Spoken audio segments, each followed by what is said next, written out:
Hello students, আমি Nitish sir জ্ঞানজ্যোতি coaching সেন্টারের পক্ষ থেকে তোমাদের প্রত্যেককে জানাই আরো একবার স্বাগত।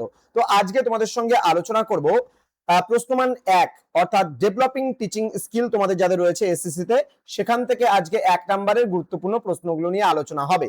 যারা এখনো চ্যানেলটিকে সাবস্ক্রাইব করেনি, সাবস্ক্রাইব করে পাশে থাকা বেল আইকন অল প্রেস করো এবং তোমার ফ্রেন্ডদের সঙ্গে ভিডিওটি শেয়ার করে দাও যেন প্রত্যেকের কাছে আজকের এই ক্লাসটি পৌঁছে যেতে পারে। চলো শুরু করব আজকের ক্লাসটি। প্রথম প্রশ্ন, শিক্ষণ দক্ষতা বলতে কি বোঝায়? সিমুলেটেড টিচিং কি? এর বৈশিষ্ট্য লেখো একটি। এনসিইআরটির মতে যে কোনো দুটি প্রধান শিক্ষণ দক্ষতার নাম লেখো। পাঠ পরিকল্পনা কাকে বলে? এডগার ডেলের অভিজ্ঞতার শঙ্কুর একদম নিচে কি রয়েছে? টিএলএম এর সম্পূর্ণ রূপ কি? পাঠ পরিকল্পনার একটি সুবিধা উল্লেখ করো। সিমুলেটেড টিচিং এর অন্য নাম কি? ডিকের মতে পাঠ পরিকল্পনা একটি নীতি লেখো। নেক্সট, ব্ল্যাকবোর্ড ব্যবহারের দক্ষতার একটি উপাদান কি? শিক্ষণ উপকরণের একটি প্রয়োজনীয়তা লেখো। হারবার্টীয় পঞ্চস্বপনের প্রথম ধাপটি কি? অডিও ভিজুয়াল এইডস এর একটি উদাহরণ দাও। নেক্সট বলছে শিক্ষণের সঞ্চালন কি?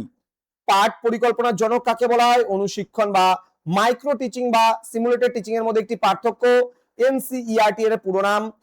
স্টিমুলাস ভেরিয়েশন দক্ষতাটি কেন প্রয়োজন? পাঠ পরিকল্পনার একটি সীমাবদ্ধতা লেখো। প্রজেক্টেড এইডস কি? ম্যাপ বা মানচিত্র কোন ধরনের শিক্ষণের উপকরণ? প্রবিং কোশ্চেনিং কি? ম্যাক্রো পাঠ পরিকল্পনা কি? পাঠ পরিকল্পনার ক্ষেত্রে হারবার্টের প্রবর্তিত ধাপ কয়টি? ডাইরেক্ট পারপাসফুল এক্সপিরিয়েন্স বলতে কি বোঝো? নেক্সট, শিক্ষণ দক্ষতার একটি উপাদান হলো রিইনফোর্সমেন্ট, এটি কেন ব্যবহৃত হয়? কার্যকর পাঠ পরিকল্পনার একটি বৈশিষ্ট্য লেখো। এডগার ডেল কোন দেশের শিক্ষাবিদ ছিলেন? ক্লাসে চক ও টক পদ্ধতির একটি অসুবিধা কি? শিক্ষা বিজ্ঞানসম্মত পাঠ পরিকল্পনার একটি ভিত্তি উল্লেখ করো। শিক্ষণের ক্ষেত্রে রেডিও কি ধরনের উপকরণ? শিক্ষণ সঞ্চালনের জন্য কোন দক্ষতা প্রয়োজন? পাঠ পরিকল্পনার ধাপগুলো সাধারণত কোন মনোবিদের তত্ত্বের উপর ভিত্তি করে তৈরি? নেক্সট, 34 নম্বর প্রশ্ন, ইলাস্ট্রেশন দক্ষতার গুরুত্ব কি? একটি আদর্শ পাঠ পরিকল্পনার উদ্দেশ্য কি হওয়া উচিত? চার্ট ব্যবহারের একটি সতর্কতা লেখো। টিএলএম কেন শ্রেণীকক্ষে ব্যবহার করা হয়? অনুশিক্ষণের সময়সীমা কত? শিক্ষক প্রস্তুতিতে সিমুলেটেড টিচিং এর ভূমিকা কি? সেট ইন্ডাকশন দক্ষতা কি? পাঠ পরিকল্পনার প্রধান অঙ্গ কয়টি? শিক্ষণ প্রক্রিয়ার ফিডব্যাকের গুরুত্ব কি? আধুনিক শিক্ষাদানের মূল কেন্দ্রবিন্দু কে?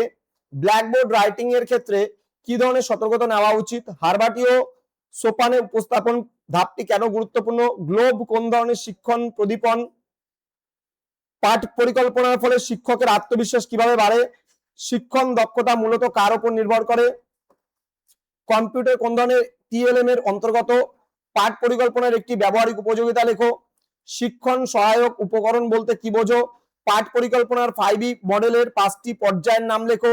সিমুলেটেড শিক্ষণের সংজ্ঞা দাও। RCEM পদ্ধতিটির সম্পূর্ণ রূপটি কি? অডিও ভিজুয়াল শিক্ষণ উপকরণের যে কোনো 3টি উদাহরণ দাও। এনসিইআরটি অনুযায়ী যে কোনো দুটি শিক্ষণ পদ্ধতির নাম লেখো। টিএলএম এর সম্পূর্ণ রূপটি লেখো। পাঠ পরিকল্পনার সংজ্ঞা দাও। তো এই কয়েকটা প্রশ্ন তোমরা যদি পড়ে নাও, তোমাদের 1 মার্কসের 100% কমন তোমরা পেয়ে যাবে। তো স্টুডেন্ট, দেখা হবে খুব তাড়াতাড়ি তোমাদের সঙ্গে আরো যে পরীক্ষাগুলো বাকি রয়েছে তার সাজেশনস নিয়ে। তোমরা প্রত্যেকেই ভালো থেকো, সুস্থ থেকো। Thank you so much. Thanks for watching. After all, thank you.